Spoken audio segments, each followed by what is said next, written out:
Jaya Radha Madhava Kunja Bihari Radha Madhava Kunja Bihari Jaya Radha Madhava Kunja Bihari Madhava Kunja Bihari Gopi Jana Vallabha Girivardhari Gopi Jana Vallabha Girivardhari Gopi Jana Vallabha Girivardhari Gopi Jana Vallabha Girivardhari Jasodanandana Brajajana Ranjana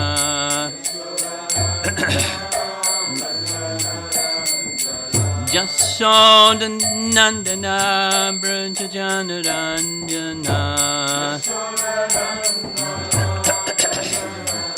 Jamuna Tira Vanachari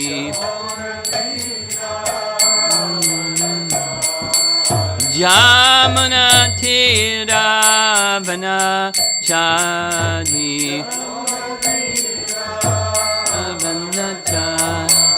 Jaya Radha Madhava Kunja Bihari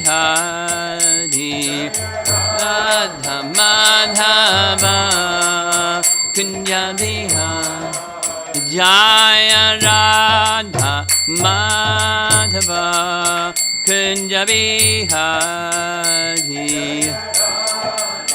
Madhava Kunja Bihari Gopi Jana Vallabha Girivardhari Gopi Jana Vallabha Girivardhari Gopi Jana Vallabha Girivardhari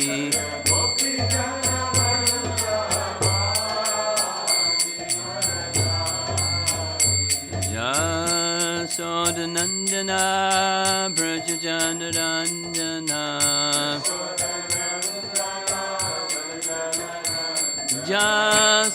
Jasodanandana Brajajana Ranjana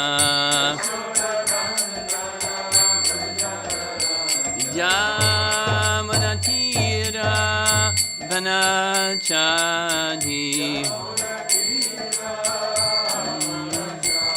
Jamana Tira Vanachari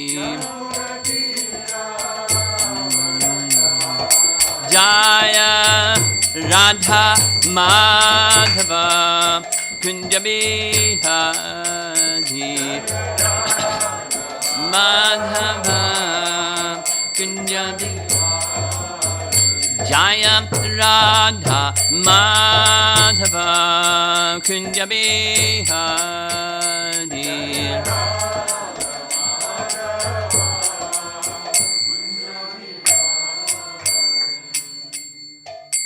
Jayo Vishnupad Paramahamsa Pariviragacharya Astatarasatasi Srimad His Divine Grace Isi Bhaktivedanta Swami Srila Prabhupada Ki Ananta Koti Vaishnavrinda Ki Grantaraj Srimad Bhagavatam Ki Gora Premanandi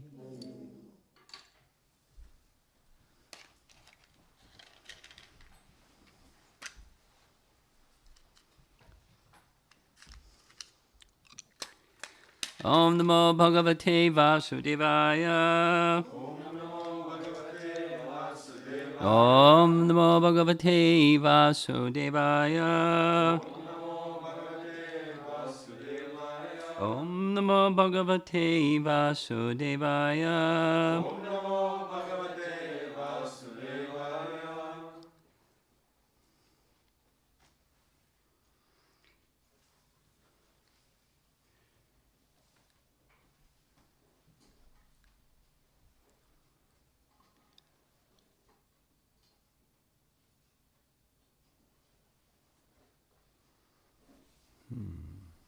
Okay.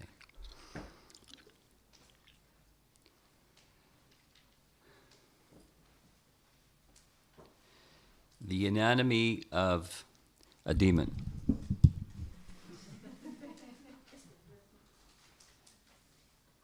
Not just an artha, this is a demon. Kamsa. So, chapter 36 from Canto 10, text 26. Kamsa instructing his followers the plan to kill Krishna. Commence the bow sacrifice on the Chaturdasi day in accordance with the relevant Vedic injunctions. Bow sacrifice. Danu Yagya. In ritual, slaughter, in ritual slaughter, offer the appropriate kinds of animals to the magnanimous Lord Shiva. We often hear Prabhupada say to Goddess Kali, so here's like Lord Shiva. Vishwanath writes, for my prosperity, cut up some goats. For my prosperity, cut up some goats in order to please the Lord of living entities. Jiva Goswami writes, we should not only use material means, we should use supernatural means also to lure them.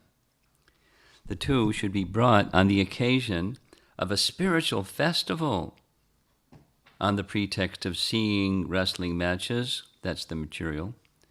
Shiva was the protector of Mathura and the bow, and very generous. Midhushe means unto Shiva, who gives satisfaction by bestowing boons, unquote. This is also a statement made out of fear. Sanatana Goswami writes, we should not only use material means, we should use supernatural means also to lure them. The two should be brought on the occasion of a spiritual festival, on the pretext of seeing wrestling matches. And then a further commentary says, Kamsa said, quote, for my prosperity, you should behead some goats and offer them to Lord Shiva, Bhuta Rajaya, the giver of benedictions.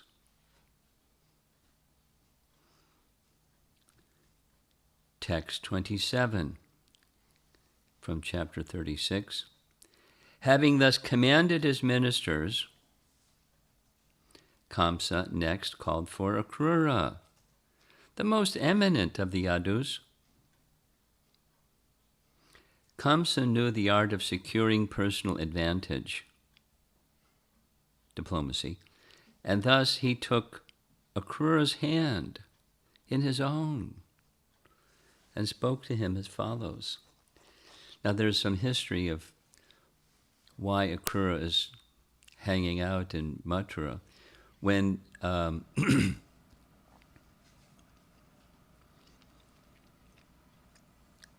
when Kamsa, the son of Padmavati and so-called son of Ugrasena, because he wasn't directly the son of Ugrasena, he told that to his ministers what really happened.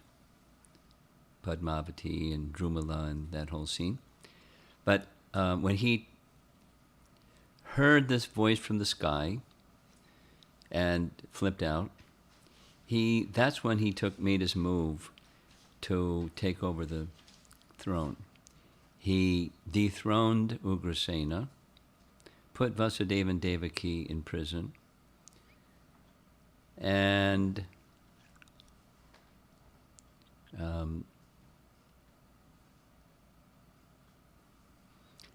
the Yadu dynasty personalities, because Ugrasena is of the Yadu dynasty. You know, when the Yadu dynasty was shifted to Dwarka, Ugrasena was the king in Dwarka. Krishna wasn't the king. Ugrasena was the king. So the rest of the Yadu dynasty, when Ugrasena got dethroned and so forth, you know, they did the 23 skidoo. They left town for their life, because Kamsa could do anything at any time, and they knew it. But some remained, and one of them that remained was Akrura. He's of the Yadu dynasty, uncle Akrura, and he did so for a reason. He knew that Krishna would appear, and he wanted to see Krishna. So he hung out. So he became, the best of ministers, because he called his other ministers, but the best, superlative, the most eminent of the Yadus. And there was a reason, if Yadu goes to a Yadu, then there's trust. There isn't caution or enmity or anything. So he was the right guy. Was careful, very diplomatic and calculating.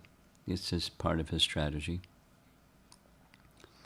Vishwanath writes, Kamsa was knowledgeable of Artha Shastra. Artha, in Dhamma Artha Kama Moksha, Artha is commonly translated as economic development, but more specifically it's something that is desired. Anartha is something undesired. Artha is something desired. So how to get what you desire? Artha Shastra. He was knowledgeable.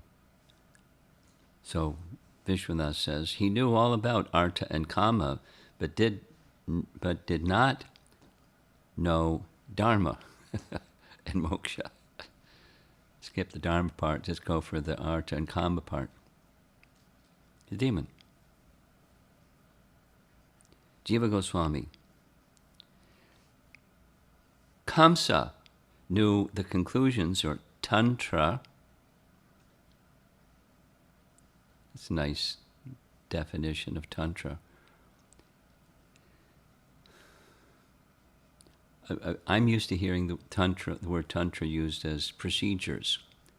There's sections of the Vedas that are called Tantra, that it describes how-to, procedures for deity worship, observing festivals, everything, Tantra. But here's conclusions about Artha, material benefits, or the scriptures concerning them, but not scriptures about Dharma.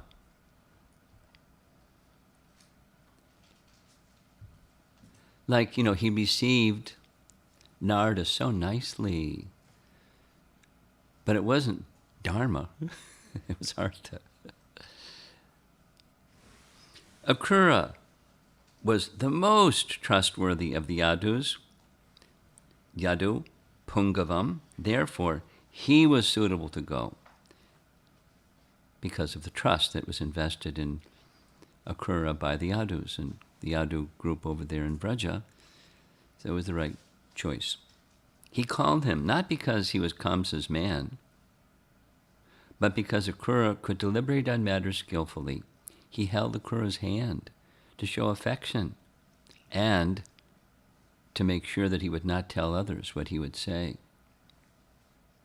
He spoke to him among his own people, not others. So there were some other people, but his trusted people, and that was the assembly. Ha means he spoke clearly. And a final commentary. Kamsa knew about Artha Shastra, the Sanskrit of the verses Artha Tantra Gya, the art of securing personal interest, because that's Artha. Materialists consider personal interest in the material plane. And Kama, sense gratification, but Kamsa knew nothing about Dharma and Moksha, religion and liberation. So he was avidya, like Ishopanishad, vidyam chayas. We should know the difference between the two. And he was very accomplished in avidya.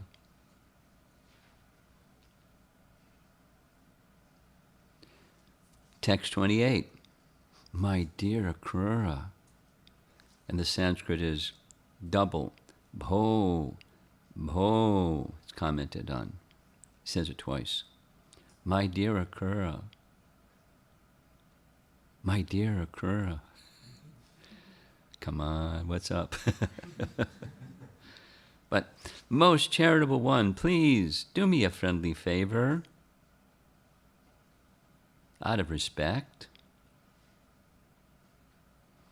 Among the Bhojas and Vrishnis, there is no one else as kind to us as you.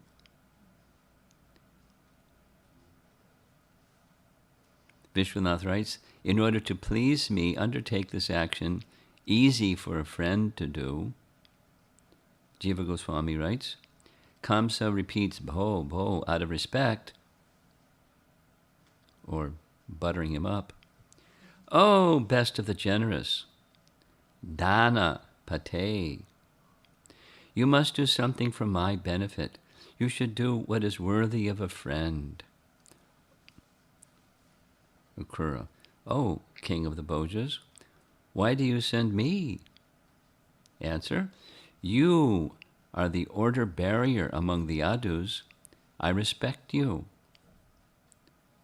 And another commentary, Kamsa said, to satisfy me, Akrura, please do this as an act of friendship.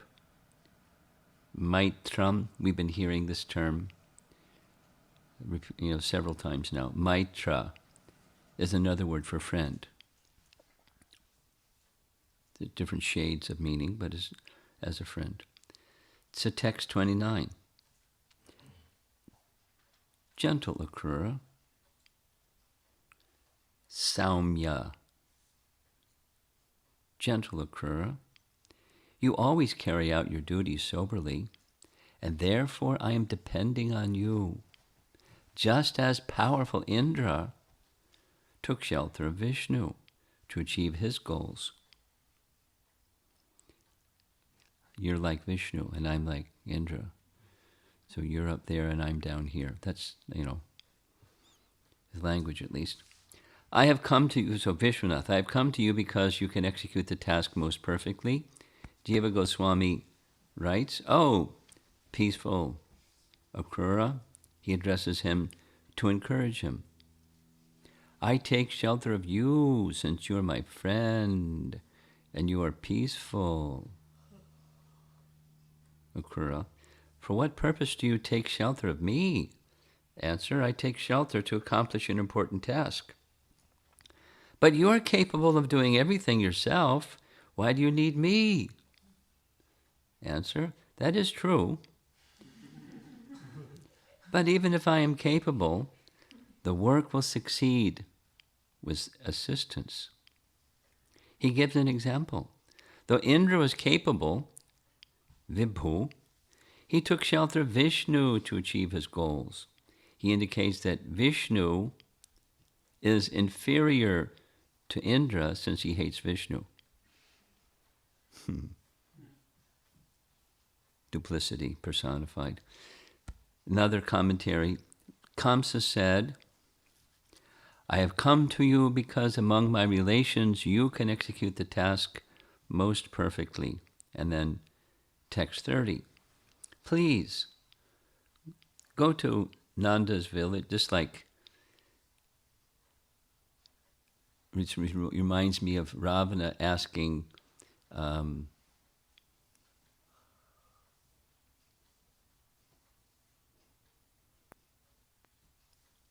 what's his name?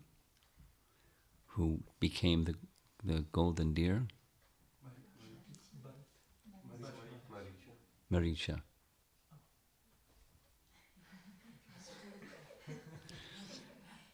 It was, sweet, please. And then it was like, if you don't, I'm going to kill you.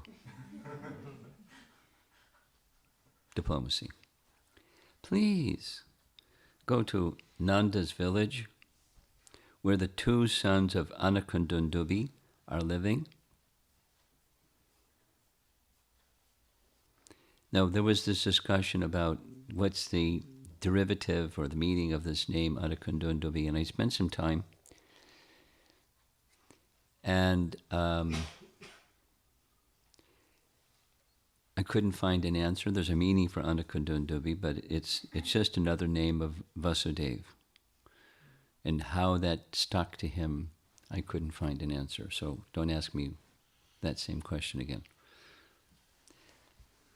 So he's just accepting what Narada said. That is, Vasudeva and Devaki are the two sons of Vasudeva. He doesn't offer an explanation to Akrura. He just states it.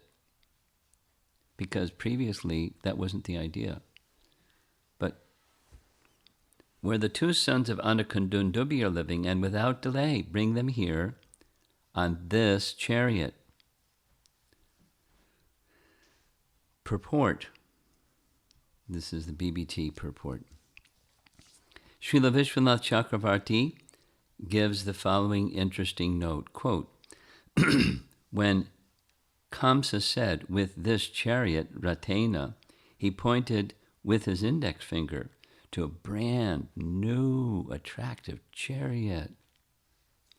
Kamsa thought that since Akrura was innocent by nature, when he saw this fine, new vehicle, he would naturally want to drive it and quickly bring the two boys back. But the actual reason Akrura went on a new chariot was that it would have been clearly inappropriate for the Supreme Personality of Godhead to mount a chariot that had already been enjoyed by the wicked Kamsa. Unquote. That's Vishwanath.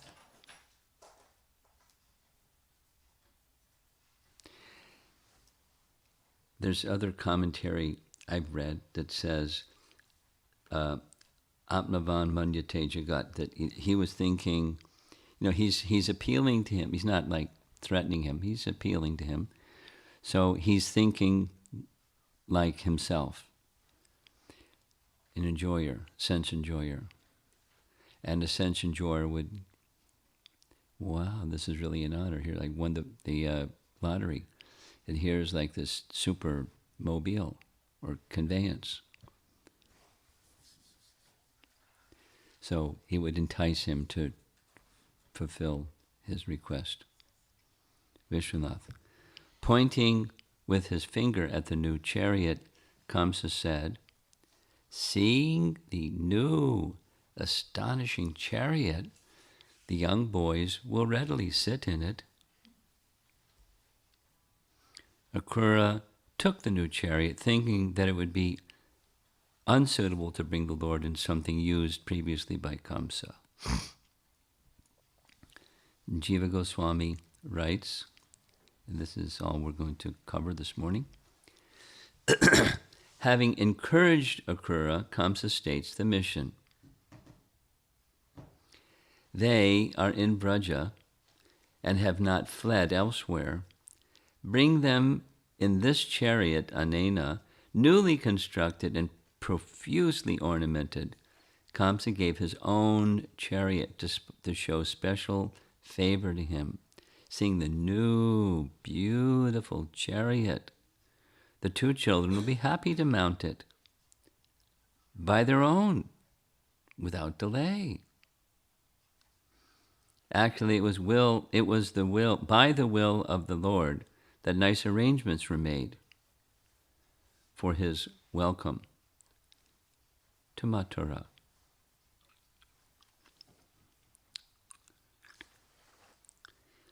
I've been spending some time because of the Atlanta Temple's request. Well, it's the congregation on the 4th, the day after Balaram's appearance, St. Prabhupada's appearance, the departure from Jaladuta, departure on the Jaladuta from Calcutta. That's the calendar date, the lunar calendar date. And just reading this, the passage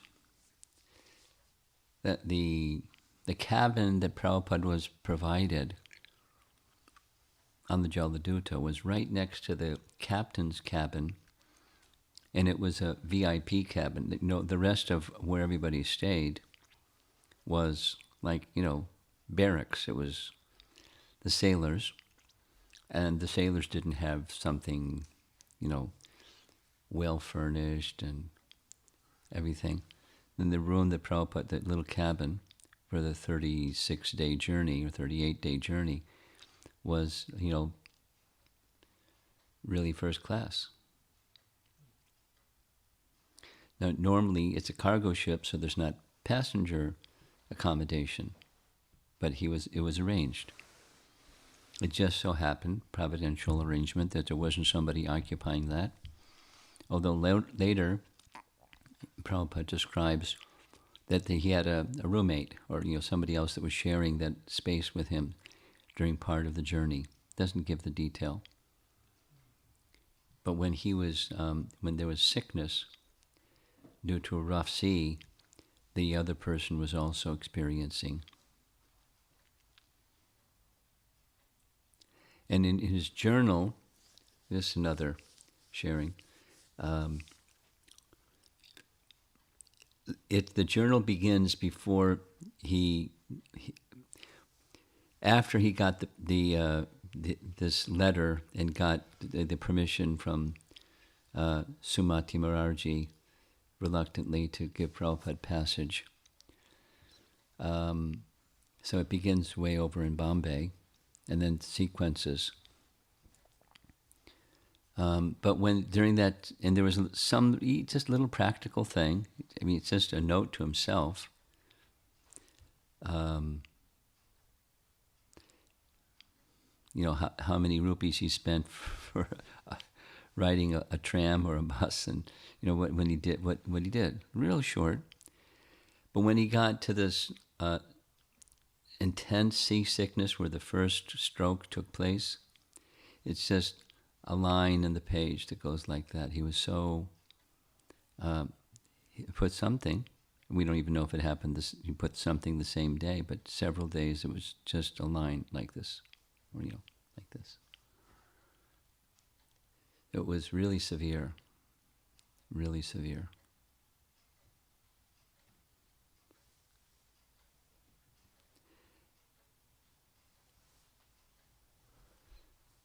But he kept going.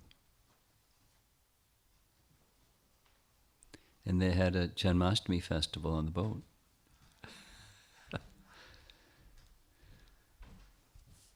With the sailors hearing, and the captain hearing, and Prabhupada speaking.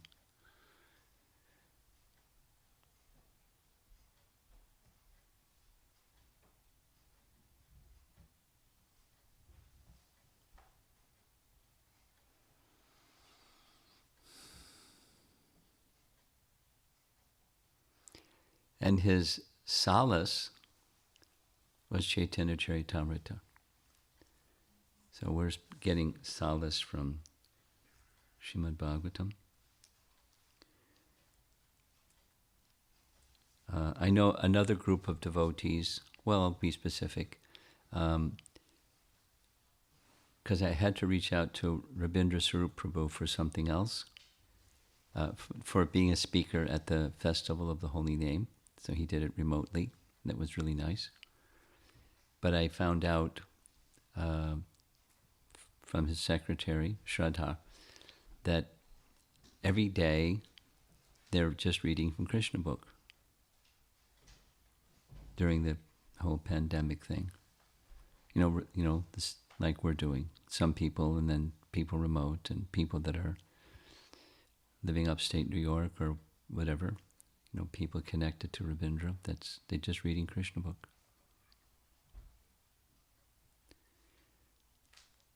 Solace.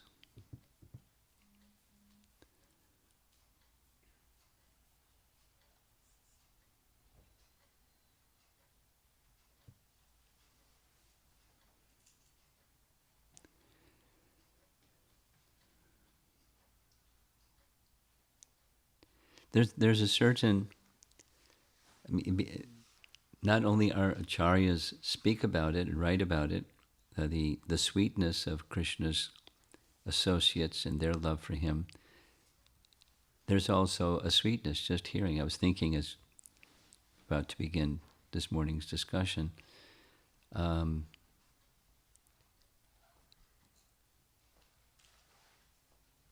There's a sweetness about what we're doing. I mean, the world around us is the world around us, and morning and evening and morning and evening and morning and evening. It's such a sweet thing that one is looking forward to it, and then at all kinds of different times of the day, just some particular feature that was very sweet and attractive and appealing.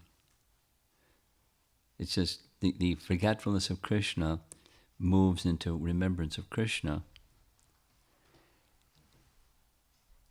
in a very natural way.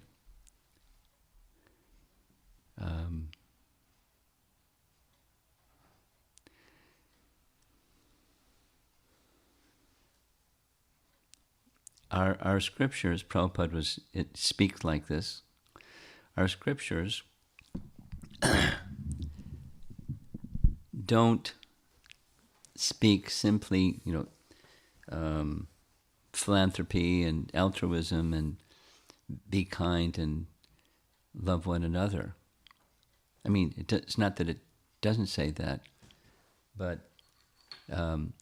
our scripture and our teachings begin with, who are you? It's pretty nice place to begin, Bhagavad Gita.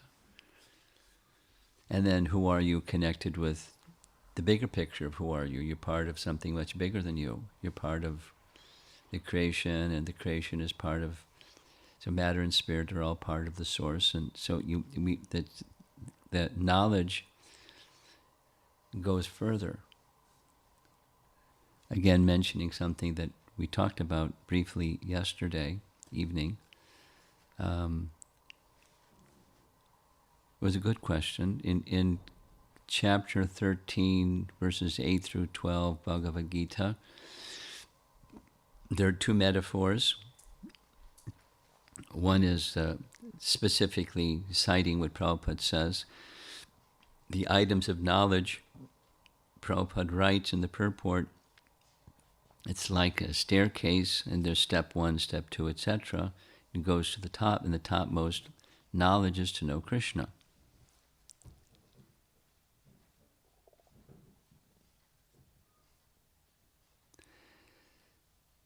And then another metaphor that is like a chandelier metaphor is, and there's like the light fixture. That's nice, but it won't work unless the thing is fastened to the ceiling. So over there, that light fixture is hanging from a chain. So the light fixture is useless without it being suspended and of course connected to the powerhouse. So what's knowledge? It's the practical byproduct or fruit of the pinnacle, or the top of the chandelier. The Mai Chananya Yogena Bhaktir Avyabhichari. The Avyabhichari Bhakti that's it. That's knowledge. That's the pinnacle of the steps of knowledge. And then there's things that are downstream from that. They get that connection with Krishna's devotional service undivided. It's connection with the spiritual master, Acharya Upasana. And then comes the other items of knowledge, the chandelier.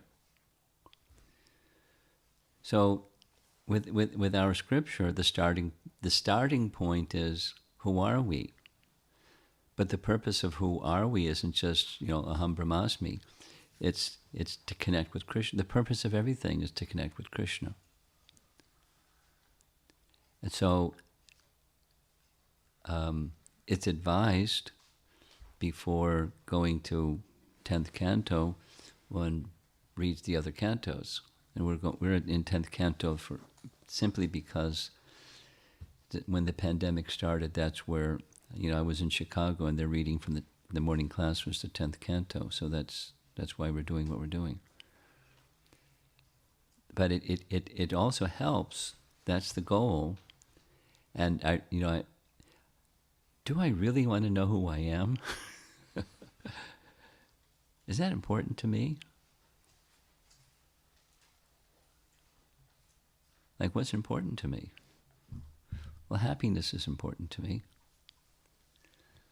And how do I get happiness? Austerities and penances? That doesn't look like happiness. Anyway, so there's a whole bunch of teachings, but all those steps of teachings or items of knowledge or qualities, because that's what the items of knowledge are in that set of verses from chapter 13. Knowledge is qualities. Or from this one quality comes all other qualities. So we're getting this sweetness dose to help us be attracted to reach the goal. It's a nice goal. The more we can understand what it looks like, feels like, and so forth. And then here we're looking at the contrast, like divine and demoniac chapter. Here he is, Kamsa. I mean, offer some goats, cut the throat of some goats to please Lord Shiva. And that's a religious, what to speak of people that are irreligious. And that's the atmosphere where we are.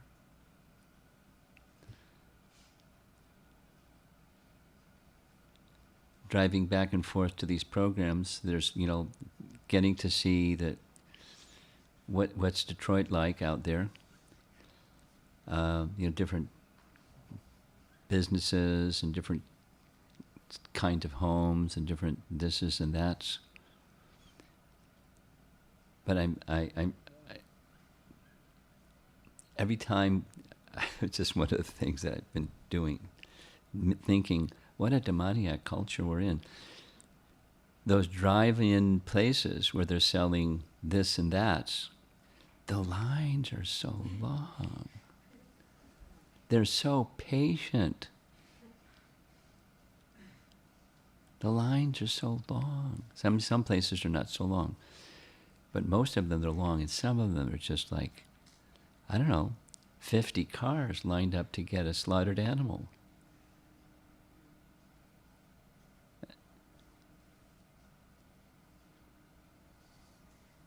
That's happiness. Sitting in your car, waiting to get a slaughtered animal.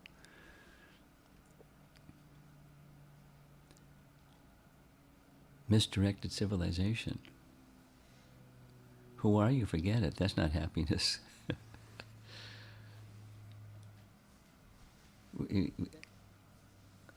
It's a challenge. So one can just say, well, Manushanam Sahasreshu Kastya Yatati. There's not too many people that wants to know who they are. And of people that want to know who they are, very few want to know Krishna. And what to speak of those that come to know Krishna. And Krishna is everything. That's, no thank you. I want a burger. So, but the people that's okay, they're separated from that. It's a journey. Self-realization is a journey, and our primary means of moving forward on that path is sound. The sound of the name, the sound of the scriptures, instructions that coming from the perfect person, Krishna, or the persons who have taken shelter of the perfect person, Shukadeva Goswami and our acharyas, and that's the path. And it's really sweet. At the same time, we're covered and conditioned and distracted, and there's illusion, and we don't really know that we're not the body. We say yes to check the box, I'm not the body, but we don't. How deep is that realization? How deep is the satisfaction that comes from that realization?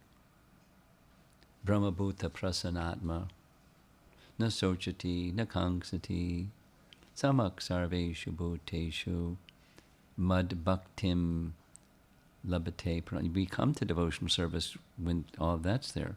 So what are we doing? Anyway, it's the preliminary stage. We're getting a lot of mercy, and the lot of mercy is very sweet. Amidst all the distractions and the atmosphere that's surcharged with opposition, at whatever stage of life.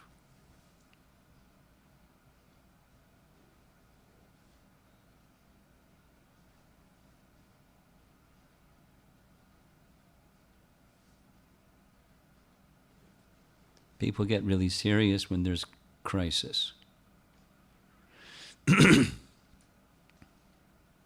9/11 happened, everyone got really religious. Or a number of devotees wrote to me after Bhakti Maharaj's departure, I ended the best rounds. Time is short, I got to get serious. And then time passes and that urgency fades, and we're all familiar with. So how do you stay on that edge? How do you stay? Like that was one of the questions. How do you stay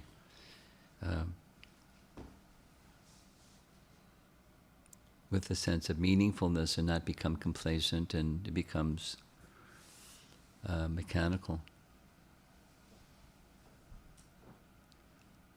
Well, one way is get another kick in the seat of the pants and you get really serious for a while again. That's one option. Krishna can just kick you. That's an option. But then, there's better options. Why put Krishna through that trouble of having to kick you? Like we heard, what the one description is he kicked Arishtasura 18 times. And how many times did he kick Kaliya?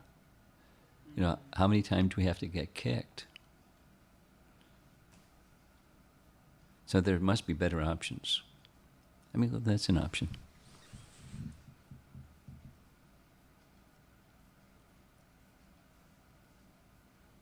But to, introspection and be you can't be lazy to make spiritual progress. You can't be lazy. You have to be thoughtful. And not just because I don't like discomfort. But that's material. What's beyond I don't like discomfort? What about another happiness that says I know who I am and my relationship with Krishna? So there's levels of knowledge. There's levels of connectivity with Krishna, and wherever we are, we should take a look at the long-term goal and consider what's a step that I can take towards that long-term goal, and then don't be lazy or complacent or mechanical. Take a bhakti step and stay with the bhakti principle as you make that bhakti step, and keep going, keep going, keep going in good association with good sound vibration, because the nourishing element is sound. So we've got some nice sound. This Srimad Bhagavatam. That's the sound part. Then there's the internal part. Don't be lazy. Don't be complacent. Don't get really, get comfortable so I can now I'm comfortable. Don't aspire for that. I mean, whether it comes or doesn't come, if you're comfortable or uncomfortable, what's the higher purpose? That's required, adau shraddha. And then nurture that. Okay, so let's see if there's some discussion. 8:15.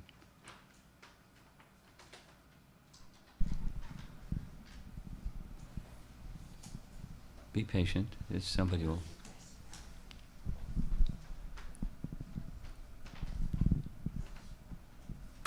Wow, you unentangled the wire. That was really good of you.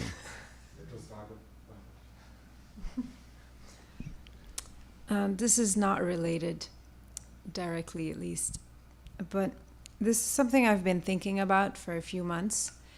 And I think I'll share some of my thoughts on it and then ask a question.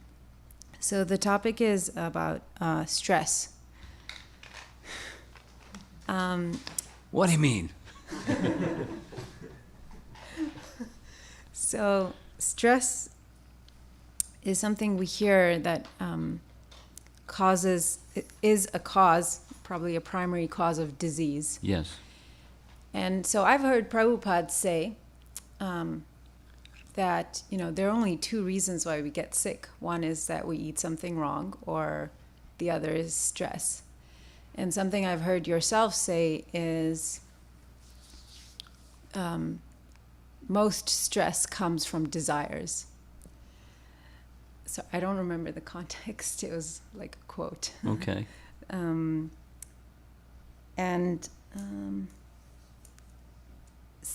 Something that we hear very regularly in today's day and age is how yoga and meditation is meant to help reduce stress, make us more peaceful, things like that. So I was recently thinking more about what does the Shastra really say, if anything, directly about stress. Now, I know that, if we understand that Krishna is the controller and we have faith and, along those lines, then it helps us reduce stress. And in one sense, our whole bhakti process is, meditation, like japa meditation. And it will help us reduce stress to know who we are, like self-realization.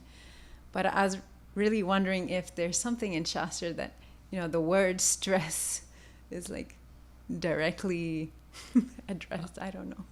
I'm not a Sanskrit scholar, and I don't know what the Sanskrit equivalent is for stress, but I'm sure there is multiple, because it's an emotion, and I'm sure there's multiple ways of describing stress, and there's different Sanskrit words for it. I can ask a Sanskrit scholar and report back to you. But the principle is, as you stated, disconnect from Krishna, and what do you get? You get illusion. And illusion has different modes of nature, and stress is in the lower realm of the modes of nature. Then, there's a mode of goodness. It doesn't mean the mode of goodness is free from stress, but it's, it's lighter and manageable, and, you can, go for higher purposes because there's a higher purpose, and it's more manageable. And that's stress management. Stress management isn't Vaikuntha. Stress management is mode of goodness, moving towards mode of goodness. And there may be some idea that it's good to have an idea of God, and some godliness to your life, and that helps stress management, kind of like an addiction problem. The addiction people, the 12-step, and God's up at the top. You can't be successful in detox without God. Just that the people that teach it, that they learned it. And whatever your faith in God is, do it, because it'll help you detox or overcome your addiction, whatever it is. This, that, they have so many addictions. And knowing that you have an addiction, it's stressful, and you have no control, and so that's stressful. So it's, the stress, the root is not a disconnect with Krishna. So I'm the enjoyer, and I'm not enjoying. I'm the controller, and I'm not in control. So I gotta get control, but I can't get control, so it's stressful. Things are going, and one of the things that feeds stress is the illusion of things are going well. It's a sucker punch. It's just inviting one to the journey in illusion. Happiness in the mode of goodness is not what happiness is. It's a delusion. So that's the root, and the solution is, so let's go to the residents in Vrindavan. Do they experience stress? You bet. But it's not, doesn't make them sick. It makes them feel more intensely their shelter in Krishna. And guess what? Krishna's always there. Krishna's his well-wisher of his devotees, and he takes care of the situation. And they don't, it's not like stress relief, but it's a whole other paradigm. So this is a perverted reflection of that. That's the root cause, is disconnect with Krishna. Turn our attention away from Krishna. So your specific question is there terminology in Sanskrit or in the Vedas that deals with stress? There must be. And I'll ask somebody who will probably give me a swift answer, and I'll just forward it over to you. There's some people that different people that I go to for questions like that. And I don't go to the same one all the time because it'd be like a nuisance. Okay? Thank you, Mark. Yeah. Anyone else over here?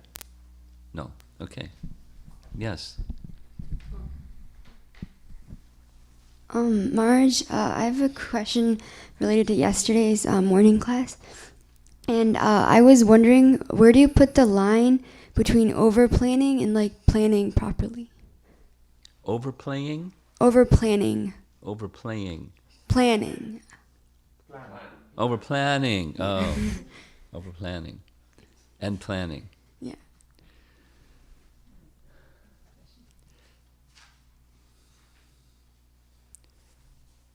Well, a real simple litmus test is, are you remembering Krishna or forgetting him?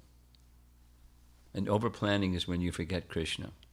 You're at the center, and, Krishna is not in the picture. That's overplanning. And planning should be principle-based, because details are always change. But if you stay principle-based, that is, Krishna is to be pleased, that's like the core principle, that's the bhakti principle, then over-planning could mean, besides I'm forgetting that Krishna is to be pleased, I get so involved with the details of the plan, the principle is lost. And then when the picture changes, because the picture always changes, my understanding of what's out there and what's out there changes, both perception and, the configuration of duality out there. They both are always changing. So you have to, reconsider. That's over-planning. So keep it simple. Planning, stay principle-based, and keep it simple. And then refine details as you go along, so that you don't get obsessive about the detail and, the fruitive, what's in it for me purpose of the plan. So beware of the fruitive. That's That's what's distracting from Krishna. What's in it for me? And then it becomes complicated. Over planning. Thank you, Maharaj. Okay. Let's go online for a bit.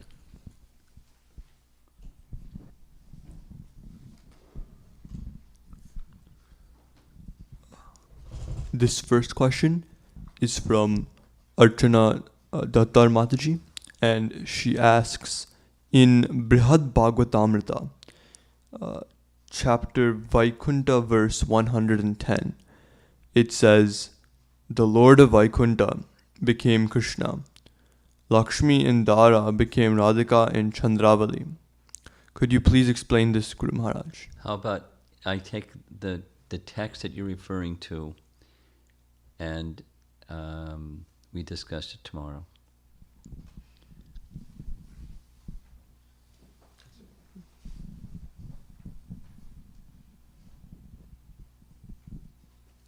That's it for online. Anything else in the room over here?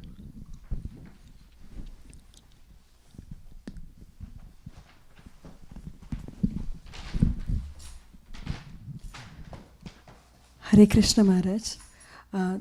This is about Putana that you were describing on the other day, like how she went to Goloka because she served Krishna as well as she wore a Vaishnavi dress. So I was wondering, like, how important is this Vaishnavi dress, because we don't wear it all the time. We don't get a chance to wear it all the time, like going to work or any other place. So I was wondering, like, how important is this? It's not so important. I mean, we should do what's pleasing to Krishna. That's important. And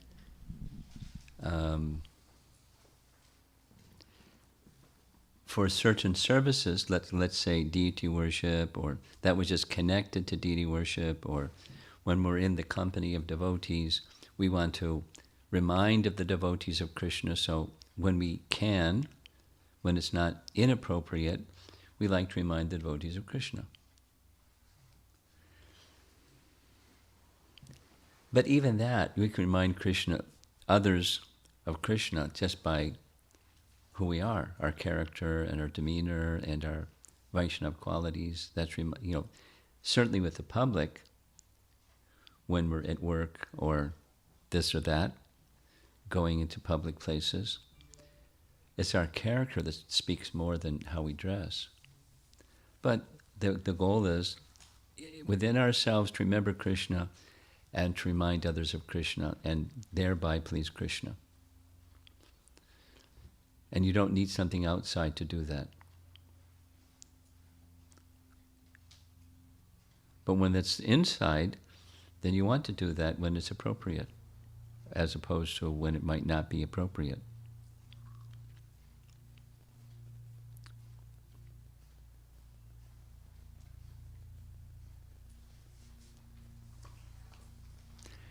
When I traveled in China, I was advised, don't even put a dhoti in your suitcase.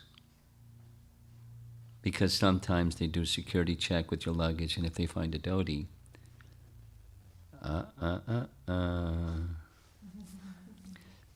So, you have to be practical. So at workplace, but some people are just fine. Some people are just fine going to the workplace, wearing tilak, etc. Vaishnav dress or Vaishnavi dress. But then you can have something that's modest and it's not a sari when you're in the workplace. And okay? Thank you.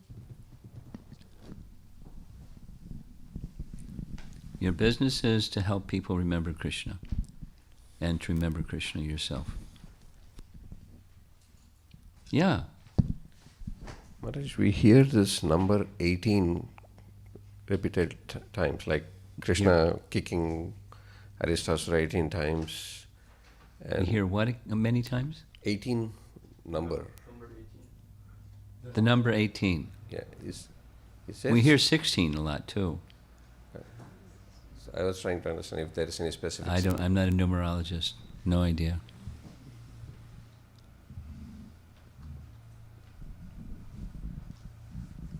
The next question is from Divyambara Devidasi Mataji, and she asks, "Oh, okay, never mind. It's just it's just a thank you." Okay. Next. That's it? In the room? Oh, we're done. Back here? Do you have something about 18? You're a numerologist? No, sorry. This is something else, not a related topic, but it's something I've been thinking about, and I think there's no real question. It's maybe just what your thoughts are on it. But what I've been thinking about is embracing technology and how technology is changing so rapidly. Something I think about very often. I mean, I'm not even that old, but I actually feel overwhelmed by the way technology is changing, and there's so many things to keep up with and learn. And I often think about, like, my parents, for example, older generation, and it must be so hard for them. My father is constantly asking me to help him with certain things, and I have to, like, assure him. Sometimes I assure him that it's okay that you don't know this and that you don't have to figure it out. Just ask somebody else. You know, it's like, how long are you going to spend in your life figuring something new out, which is probably going to change. But I often feel really sorry, actually, for, like, the older generation, how they even function in society today sometimes. And I guess I was wondering if you have thoughts on this, and even how you've learned to embrace things like, you know, different ways to communicate, for example. I ask other people to do it for me. And they're happy to have some service like that. And I don't have to know. I mean, that's me. You're asking personal. That's. I don't have to know how this works, that works. I don't even understand the principle of it, actually, to be honest. What to speak of the details of how it works, what to speak of how it's changing. I have, like, you know, 30,000 feet bird's eye view of what's going on down there, but I don't really understand what's going on down there. That's me. Mm-hmm. But I do know that people, there's a lot of people doing it. And so it's important, because that's how to connect with people, because that, you know, they're not, without going into details, the dinosaur methods of communication just, and then different people have different, like, you know, a common, somebody knows Instagram, and, you know, you're in communication with them through Instagram. They don't even use that, you know, that one and that one and that one.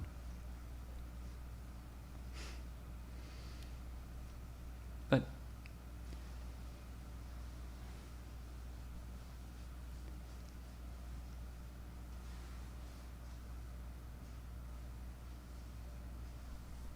so you want to know? So that's how I don't have exactly an allergy to technology, but I don't have an appetite for it either. I understand it has its utility, and you know, I learned different things about how it works. You know, Twitter, and it depends, like, how many times, and retweets, and you know, I don't really understand all that, but there are people that understand all that, and so they, you know, I don't know how to tweet. Tweet.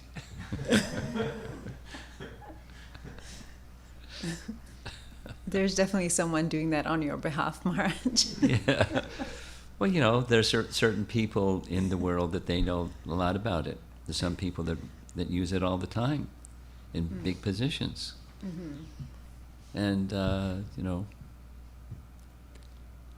there is ISKCON devotee leaders that know a lot about that, and they personally, anyway, but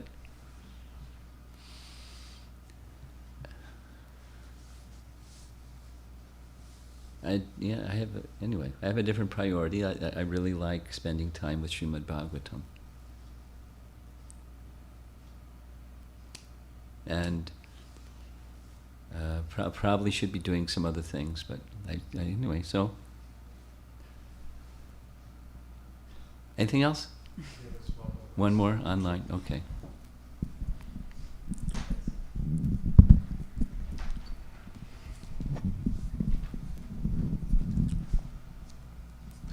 This one is from Rukmavati Devidasi Mataji, and she asks, Guru Maharaj, it is mentioned in the Bhagavad Gita that demons are also given liberation due to the all-merciful nature of the Lord.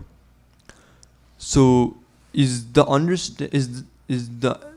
understanding correct, that they are not given personal association with the Lord and just the Brahman effulgence? Yes. There's exception like Putana, because she did a little mini service, but that's the exception. Otherwise it's Sayuja. Okay. You have something. There's one question. On the planet where Narsindeya resides, so the associates, they're also in the same form, or? I don't know. Okay. Prabhupada ki jai.